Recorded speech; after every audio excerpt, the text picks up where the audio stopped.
4 दोस्त 12वीं पास करने के बाद एक होटल में छोटी सी पार्टी कर रहे होते हैं और बातों ही बातों में चारों डिसाइड करते हैं कि आज से 40 साल के बाद आज ही के दिन 1 जनवरी को हम फिर से यहीं मिलकर पार्टी करेंगे।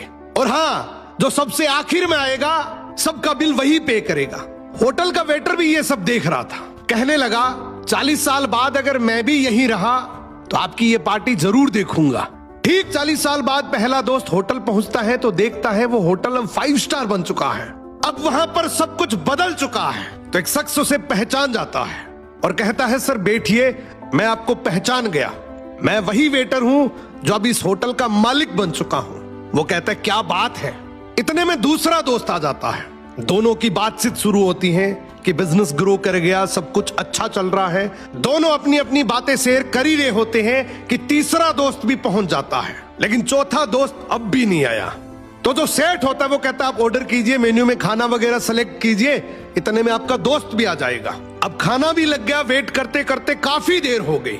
उदास मन से ये तीनों दोस्त डिनर शुरू कर देते हैं। तीनों ने डिनर कर भी लिया, लेकिन चौथा दोस्त अब भी नहीं आया। अब जब बिल देने की बारी आती है तो कहते हैं कि विकास तो शायद बहुत बड़ा आदमी बन गया, हम सबको इग्नोर कर रहा है, चलो हम ही बिल पे कर देते हैं। जैसे ही बिल पे करने के लिए काउंटर पे पहुंचे तो काउंटर का मैनेजर बोला आपका बिल तो ऑलरेडी पे हो चुका है।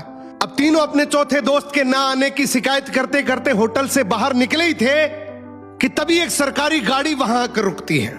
उसमें से एक लड़का उतरता है और तीनों के पैर छूते हुए कहता है मेरे पापा टीचर बन गए थे, मुझे कलेक्टर बनाने के काबिल कर दिया, लेकिन अफसोस मेरे पापा आज से 1 महीने पहले ये दुनिया छोड़कर चले गए। उन्होंने आखिरी वक्त में आपके इस वादे के बारे में मुझे बताया था और कहा था कि जब तीनों पार्टी खत्म कर ले तो उसके बाद तू वहां जाना और पेमेंट वगैरह कर देना। लड़का हाथ जोड़कर बोला मेरे पापा अब इस दुनिया में नहीं रहे, उनका वादा पूरा करने के लिए मैं आया हूं। अब ये तीनों नम आंखों से रियलाइज करते हैं कि हम 40 साल बाद ही क्यों मिले, 40 दिन बाद क्यों नहीं मिले। स्वप्नों से हमेशा मिलते रहिए, इससे पहले कि कोई आपका अपना ये दुनिया छोड़कर चला जाए, क्योंकि आदमी सिर्फ एक पानी का बुलबुला है।